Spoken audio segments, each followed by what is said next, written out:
আসে।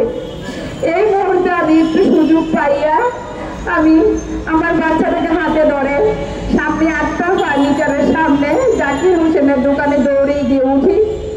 ওখান থেকে ওরা আমার পিছন পিছন দৌড়ে গিয়ে আমার হাত থেকে আবার মোবাইল ফোনটা কেড়ে নেয়। এর কিছুক্ষণ পর আমার ছোট ভাই, আমার চাচাতো ভাই ঘটনাস্থলে আসে।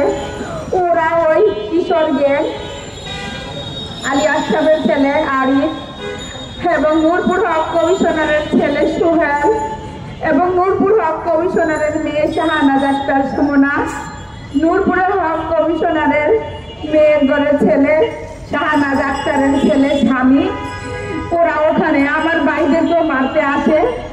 এবং সেখানে ওই মুহূর্তে যদি পুলিশ না আসতো তাহলে ওরা আমার ভাইদেরকেও মারতো। ওই মুহূর্তে দাউদকান্দি থানা থেকে পুলিশ আসে এবং পুলিশের সহযোগিতায় আমি ওখান থেকে উদ্ধার হই।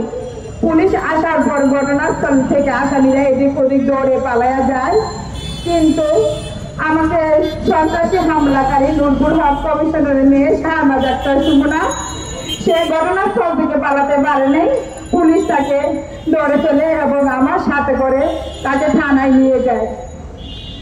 দাউদকান্দি থানায় যখন আমাকে নিয়ে যায়, রাস্তা থেকে দুইটা মহিলার গা থেকে দুইটা ওড়না দিয়ে আমাকে ডেকে দাউদকান্দি থানায় নিয়ে যায়।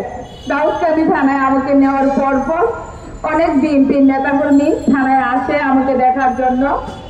ওই দিন পূজা ছিল এবং আমাদের ডক্টর খন্দকার মোশাররফ হোসেন বড় ছেলে মাহবুব এবং দাউদকান্দি ডোনারচরের কিছু বিএনপির নেতাকর্মী সবাই আসে আমাকে দেখার জন্য।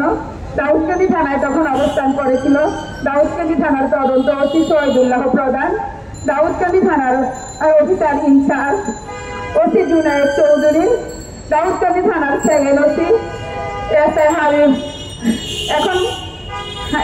হারুনুর রশিদ এবং সাব ইন্সপেক্টর হাবিবুর রহমান, যার কাছে আমার 5ই অগাস্টে আমার বাসায় হামলা চালায় কারণে আমি যে কুমিল্লা আদালতে দ্রুত বিচার আইনে মামলা দায়ের করি। সেই মামলাটা তারই কাছে তদন্তে ছিল। তারা সবাই ছিল এবং তারা সবাই দেখেছে আমার উপরে নির্যাতনের অবস্থা।